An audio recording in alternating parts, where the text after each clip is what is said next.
¿Qué mentiras ha dicho Putin en la entrevista con Tucker Carlson? ¿Y por qué digo que ha sido una victoria para la propaganda del Kremlin? Lo que parecía que iba a ser la entrevista del año ha terminado siendo un infocomercial del Kremlin con millones de visitas. Las cosas como son. Desde el punto de vista de la propaganda estamos ante una auténtica obra de arte y Tucker Carlson ha pasado a la historia como el mayor tonto útil.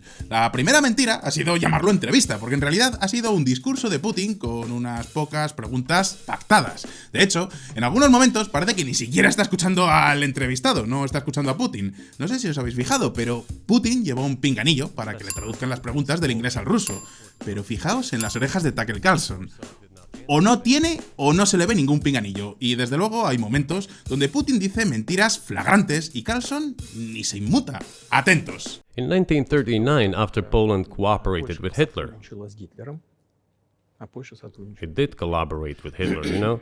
Hitler offered Poland peace and a treaty of friendship. ¿Qué? Perdón. ¿Acabo de oír que Alemania y Polonia colaboraron en 1939? Vale, para quien no haya leído nunca un libro de historia, os lo cuento. La Segunda Guerra Mundial comenzó cuando la Alemania de Hitler invadió Polonia. Esto no es una opinión, ni siquiera es un hecho histórico discutible. Y aunque así fuera, vamos a suponer que Putin tiene una versión alternativa de todo lo que ocurrió en la Segunda Guerra Mundial, que por lo visto es así. Este sería el típico momento donde si eres un entrevistador que está escuchando, paras un momento y dices: perdone, ¿qué ha querido decir con esto? ¿Podría desarrollarlo un poquito más? Sin embargo, Putin se despachó alegremente contando su particular versión sobre la Segunda Guerra Mundial mientras Tucker Carlson estaba... No entiendo nada de lo que está diciendo, pero... ¡Qué bien habla este hombre! Tiene un piquito de oro, es que da gusto oírle. Bueno, voy a poner cara de inteligente. Ahí, frunciendo el ceño para que parezca que entiendo. Muy bien, Tucker, eres el mejor. Pues ahí lo tenéis. Según Putin, y no exagero para nada, Polonia y Alemania estuvieron pactando para repartirse a Checoslovaquia y después los polacos, como no quisieron darle Dansk a Alemania y no negociaron con Hitler, entraron en la guerra. Pues vale, y ojo, porque esta es la más obvia, pero hay muchísimas más. Ya os digo que no ha sido una entrevista, ha sido un discurso de Putin de 2 horas donde se ha permitido el lujo de decir de todo. Y todo eso con la aprobación de un periodista occidental. La mejor prueba de que esto es el triunfo de la propaganda del Kremlin es que podéis encontrar la grabación original en la propia web del Kremlin, kremlin.ru. Rusia ha conseguido que millones de personas en todo el mundo se traguen un discurso de Putin legitimado por un periodista occidental y sin que nadie lo critique. Y lo que es peor, sin conocer el contexto adecuado, es muy fácil que muchos más se crean estas mentiras, y por eso he intentado sacar este vídeo lo antes posible, porque no deja de ser mi responsabilidad. Perdonad si la edición no es perfecta, pero al menos espero llegar a tiempo. Soy Fonseca, y bienvenidos a mi canal.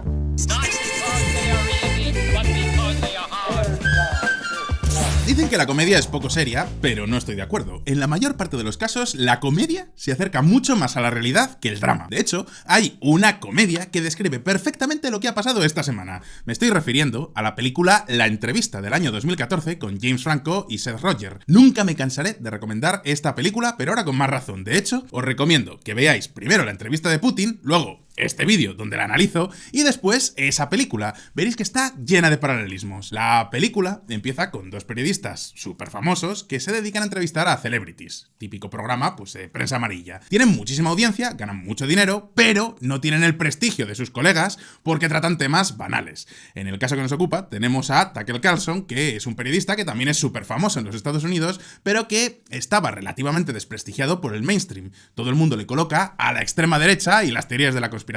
De nuevo, seguro que muchos de los que veis este vídeo seréis súper mega fans de Tucker Carlson, y me parece muy bien, pero estaréis de acuerdo en que el mainstream le desprecia, y a nadie le gusta eso.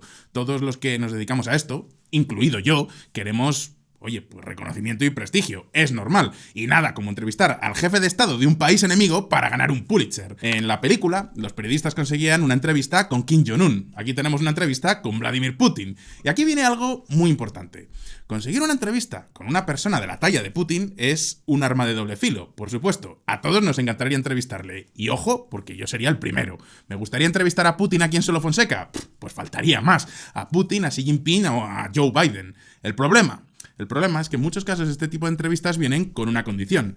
No puedes hacer las preguntas que quieras. Y aquí os voy a hablar de mi experiencia personal, porque en mis 8 años de youtuber político he tenido la oportunidad de entrevistar a políticos muy importantes. Por ejemplo, el secretario general de la OTAN, Jens Stoltenberg. Pero también, en más de una ocasión, he rechazado muchas de estas entrevistas, sobre todo durante la pandemia, curiosamente, por este mismo motivo. Es decir, ocurre en democracias y ocurre en dictaduras. Pensadlo así. Una entrevista donde yo no puedo preguntar lo que yo quiera es mucho peor que la propaganda, porque se vende como una conversación honesta, con lo que todo el mundo tiene las defensas bajadas, pero realmente es un discurso político. Y ahora pensadlo así, ¿por qué Putin se deja entrevistar por Tucker Carlson? Vale, todos sabemos que Carlson simpatiza bastante con Rusia. Es lógico que un político quiera que le entreviste a alguien afín a sus ideas. Vale, hasta aquí todo normal. Pero vamos a ver un poco más allá. ¿Qué pasa este año 2024 en Estados Unidos? Exacto, tienen elecciones. ¿Y quién tiene muchas papeletas de ganarlas? Exacto, Donald Trump, que también está en la misma cuerda ideológica que Tucker Carlson. ¿Los trumpistas son pro Putin? Pues no exactamente, pero dentro de lo que es Estados Unidos, estaréis de acuerdo en que son los más propensos ahora mismo a comprar el discurso del Kremlin. En otras palabras, que a Putin le interesa atraer a toda esta gente. Dicho de otra forma, que a Rusia le interesa mucho hacer propaganda entre la derecha de los Estados Unidos, y para eso, qué mejor que hacer una entrevista con uno de los periodistas más queridos entre este grupo. Bien, todos nos esperábamos una entrevista amigable, y de nuevo, es perfectamente legítimo que cada uno tenga su línea editorial, aunque yo no esté de acuerdo con ella. Ahora bien, una cosa es no hacer preguntas incómodas y otra que las preguntas estén totalmente marcadas y que no te salgas del guión en ningún momento. Es decir, si entrevistas a un político y te suelta una mentira totalmente flagrante, tu deber es volverle a preguntar. Os doy un ejemplo. Do you think Zelensky has the freedom to negotiate a settlement to this conflict? I don't know the details. Of course, it's difficult for me to judge. But I believe he has, in any case, he used to have. His father fought against the fascists, Nazis, during World War II. I once talked to him about this. I said, Volodya, what are you doing? Why are you supporting neo-Nazis in Ukraine today, while your father fought against fascism? He was a frontline soldier. ¿No suena nada raro por aquí? Vale. Creo que hasta los más pro-Putin estaréis de acuerdo conmigo en una cosa. Volodymyr Zelensky tiene 46 años y estamos en 2024. ¿Quién podría ser su padre para haber peleado en la Segunda Guerra Mundial? ¡Papuchi! Pues no, el padre de Zelensky nació en 1947, 2 años después de que terminara la guerra. ¿Cómo pudo luchar en ningún frente si no había nacido? Vale, lo entiendo. Posiblemente Putin se estaba refiriendo al abuelo de Zelensky. Pero lo que está claro es que una de dos, o Carlson no se enteraba de nada, o no se atrevía a salirse del guión y repreguntarle las cosas más evidentes. Y ojo, porque esta no es la única. Durante toda la entrevista se dicen auténticas barbaridades. Barbaridades que, si queréis, podéis creéroslas, podéis pensar que son ciertas, pero que por lo menos requieren una explicación. Por ejemplo, I repeatedly raised the issue that the United States should not support separatism or terrorism in the North Caucasus. But they continue to do it anyway. And political support, information support, financial support, even military support came from the United States and its satellites for terrorist groups in the Caucasus. I once raised this issue with my colleague, also the President of the United States. He says, "It's impossible. Do you have proof?" I said, "Yes." I was prepared for this conversation, and I gave him that proof. He looked at it, and you know what he said?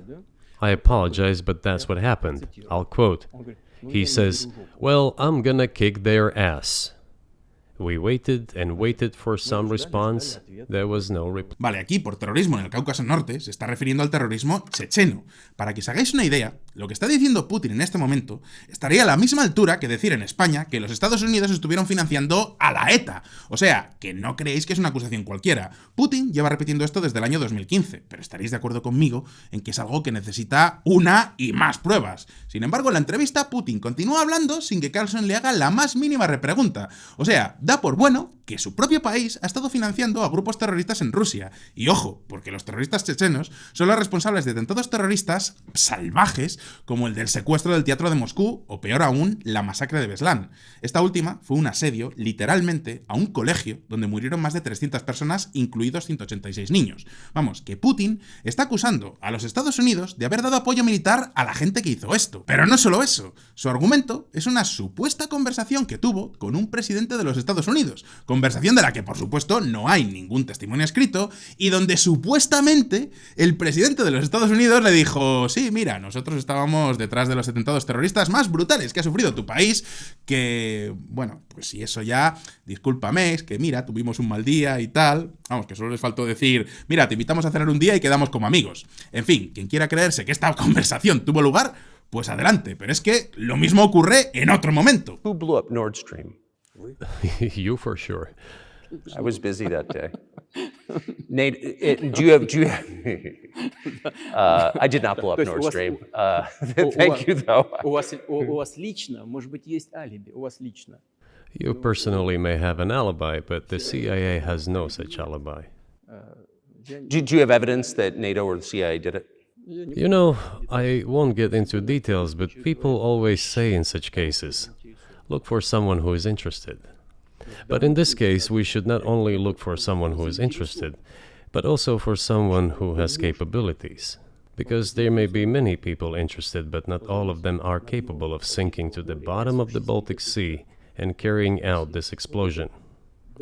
These two components should be connected: who is interested and who is capable of doing it. But I'm confused. I mean, that's the biggest act of industrial terrorism ever, and it's the largest emission of CO2 in history. Okay, so if you had evidence, and presumably given your security services, your intel services, you would, that NATO, the US, CIA, the West, did this, why wouldn't you present it and win a propaganda victory?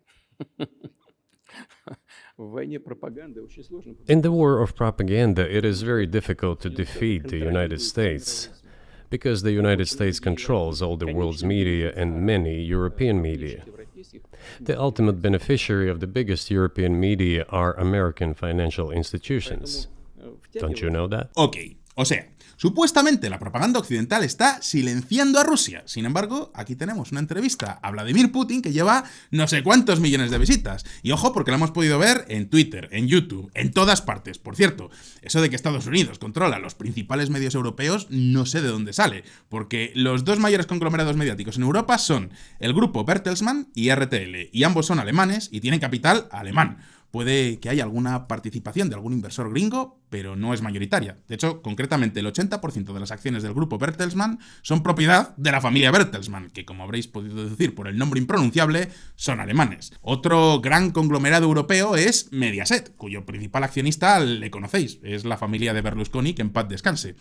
A ver, entiendo que Carlson en este momento no quisiera tirarse al cuello de Putin y sacarle todas las vergüenzas. Incluso me parece lógico que durante la primera hora Carlson deje que Putin dé su particular lección de historia. Quiere que se sienta cómodo para, en principio, poder luego entrar en las preguntas más incómodas. De hecho, eso es exactamente lo que pasa en la película de La entrevista. Empiezas poco a poco: señor presidente, qué simpático es usted, sí, tiene razón, sí, los yanquis somos un poco tontos, jajaja. Vale, Tucker le pregunta por qué ha invadido Ucrania y Putin le dice: hoy voy a responder a esta pregunta, pero antes vamos a ver un poco de historia. Y después, pues bueno, solo le falta remontarse al Pleistoceno, donde también suelta, por cierto, un montón de barbaridades históricas. Por ejemplo, dice que Rusia nació en el año 862, cuando en realidad ahí lo que nació fue el Rus de Kiev. Es decir, que esto no era ni muchísimo menos Rusia. De hecho, según los nacionalistas ucranianos, esto sería el nacimiento de la nación ucraniana. Pero vale, ok, lo voy a dejar estar, no voy a entrar ahí.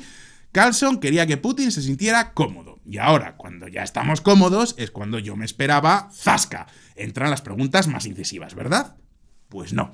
La pregunta más incisiva que se hizo en toda la entrevista fue esta. I just got to ask you one last question, and that's about someone who's very famous in the United States, probably not here, Evan Gershkovich, who's the Wall Street Journal reporter. He's 32, and he's been in prison for almost a year.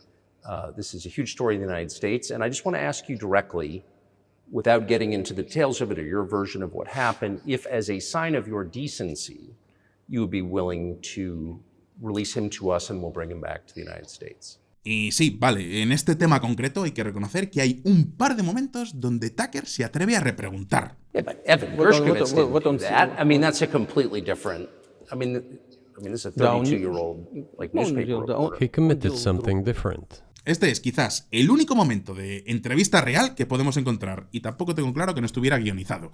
Pero, ¿cuáles han sido las peores mentiras de la entrevista? Hasta ahora os he contado las mentiras más flagrantes, es decir, las que son directamente ciencia ficción. Pero ahora vamos con las que sí dependen de la interpretación que les queramos dar, pero que por otro lado son las más importantes, sobre todo en lo que refiere a la guerra de Ucrania. La primera es esta. Do you think you've stopped it now? I mean, have you achieved your aims? No, we haven't achieved our aims yet, because one of them is denazification. This means the prohibition of all kinds of neo-Nazi movements. This is one of the problems that we discussed during the negotiation process. O sea, lo que está diciendo Putin es que si Zelensky prohíbe los movimientos neonazis en Ucrania, ¿Rusia se va a retirar? ¿Incluso abandonarían el Donbass y Crimea? Evidentemente no. Por supuesto que Tucker Carlson no se lo pregunta. Pero de ser así, o sea, si esto fuera cierto, ya os digo que sería la negociación más fácil del mundo. Claro, que por otro lado, la definición de nazi o de neonazi que da Putin es bastante discutible. The Canadian Parliament introduced a man who, as the Speaker of the Parliament said, fought against the Russians during the World War II. Well, who fought against the Russians during the World War II? Hitler and his accomplices. O sea, que todos aquellos que lucharon contra los rusos en la Segunda Guerra Mundial eran nazis. Bien, según esta definición, Finlandia debe de ser el heredero del Tercer Reich. Judíos del mundo, ni se os ocurra visitar Helsinki que os gasean. Y por supuesto, aquí Tucker Carlson ni pestañea. A estas alturas ya empiezo a pensar que probablemente no sepa ni dónde está Finlandia. ¿Qué queréis que os diga? Es gringo. Pero esperad porque hay más. My counterparts in France and Germany said, how can you imagine them signing a treaty with a gun to their heads? The troops should be pulled back from Kiev. I said, all right. We withdrew the troops from Kiev. As soon as we pulled back our troops from Kiev, our Ukrainian negotiators immediately threw all our agreements reached in Istanbul into the bin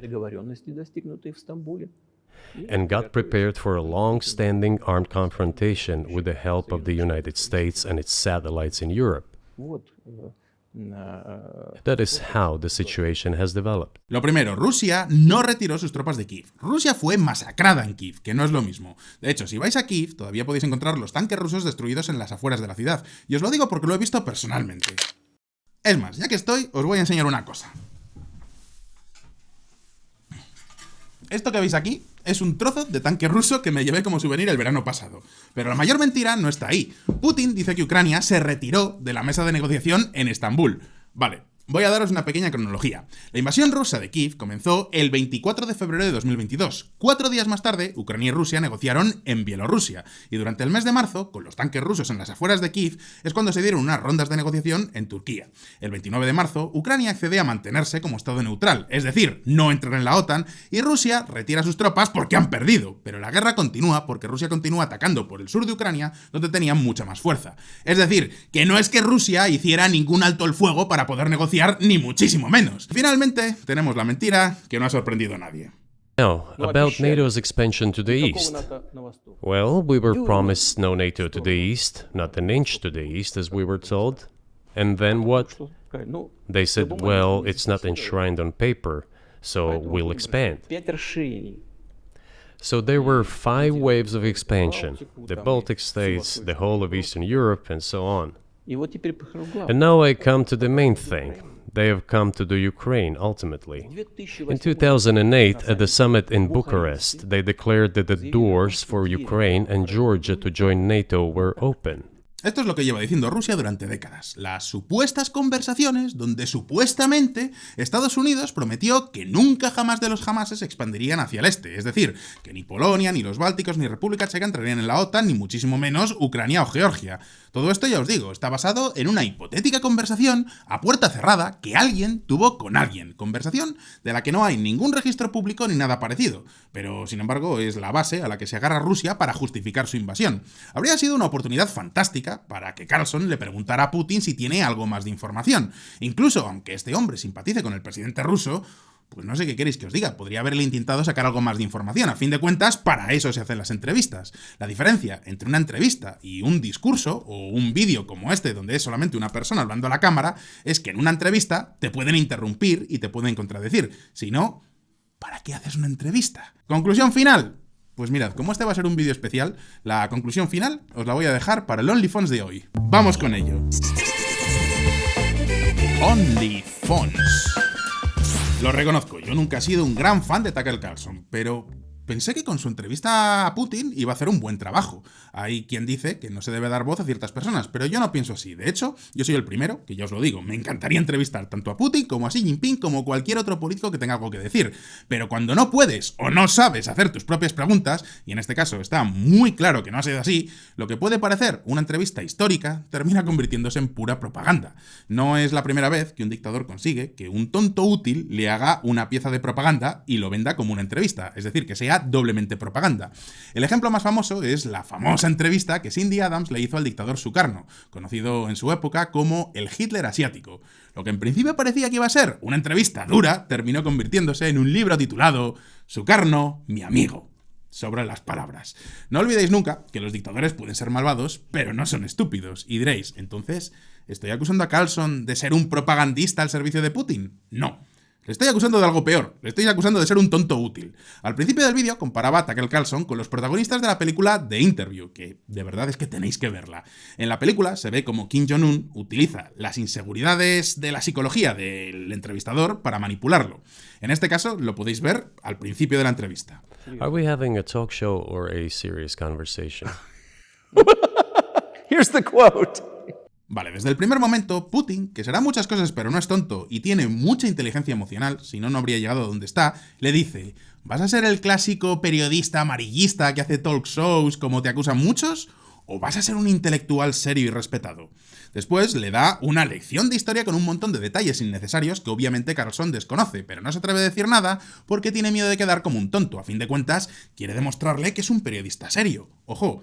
Lo que le ha pasado a Carlson nos podría haber pasado a cualquiera. Imaginad que tuvierais delante a un líder de la talla de Putin, que, me guste o no, es una persona respetada. Durante el resto de la entrevista, Putin hace lo que quiere con Carlson, y al final hemos tenido esta pieza de propaganda con millones de visitas y lo que es peor, que sin el contexto adecuado puede parecer lo que no es. Por eso os pido que me ayudéis a darle la máxima difusión para que luchemos contra la desinformación. Compartid este vídeo con vuestros amigos, ponedlo en redes sociales y vamos a intentar combatir esta sarta de mentiras que nos han vendido como si fuera, pues no sé, periodismo objetivo cuando, lo que os digo, es un triunfo de la propaganda del Kremlin. He llegado a este punto, turno para vosotros. ¿Habéis visto la entrevista entera? ¿Creéis que de verdad aporta algo? Ey, no tenéis por qué estar de acuerdo conmigo, ¿eh? Sabéis que a mí me encanta que me lleven la contraria. ¿Creéis que Putin va a rentabilizar políticamente esta entrevista dentro y fuera de Rusia? Podéis dejarme vuestra respuesta en los comentarios y como siempre no olvidéis que aquí en Solo Fonseca saco vídeos nuevos todas las semanas, así que suscribíos a mi canal y dadle a la campanita para no perderos ninguna de mis actualizaciones. Si os ha gustado el vídeo, dadle a like y nos vemos en el próximo. Gracias por estar ahí y hasta la próxima.